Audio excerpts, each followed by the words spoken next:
মনে করেন টুপিটা মাথায় দিয়েছিলাম যে টুপিটা খুললে বাংলাদেশ টিমের কদ্দুর নসিহত করবো, কিন্তু আজকে জিতছে। এই যে তাই লাভ হবে কি, কামের ম্যাচ তোরা জিততে পারস না। মানে এটা যে টুপিটা পড়ছিলাম, চাইলাম যে টুপিটা খুললে এবার নসিহতটা করবো। যাও আজকে আর নসিহত করতে পারলাম না, টুপিটা খোলা হইলো না, জিততে গেছে। তবে জাকিরিয়া কাল্যাডারে ক্যাপ্টেন দিয়েছে কি এর জন্য? আর কোনো ক্যাপ্টেন নাই?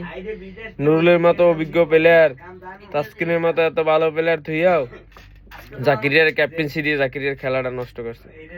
ক্যাপ্টেন্সির আগেও জাকিরিয়া কত ভালো খেলতো, এখন জাকিরিয়ার ক্যাপ্টেন্সি দিয়া খেলাই নষ্ট বানালাস। কি খেলে, কি খেলতে আছে ও? আজকে একটু মোটামুটি যাক ভালো খেলছে, কিন্তু এর আগে কি খেলছো? পাকিস্তানের লাগে যে আউটটা হইছো, ওটা কোন আউট? ওর সাথে তো আমরাও ভালো খেলি। হ্যাঁ, এটা কোনো খেলা?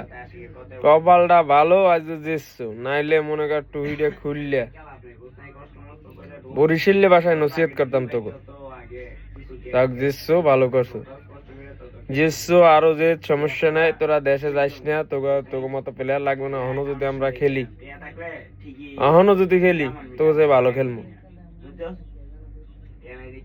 এখন এই দুবাই থাকি যাইস, দুবাই থেকে কাজ কাম করি, সাপ্লাইতে কাজ কাম করি, ওই যে 4 লাখ 5 লাখ 8 লাখ বেতন নেওয়া লাগবে না, এডি করি। এরপর দেশে পাঠাইস, টাকা পাঠাইস, রেমিটেন্স, তাহলে দেখবি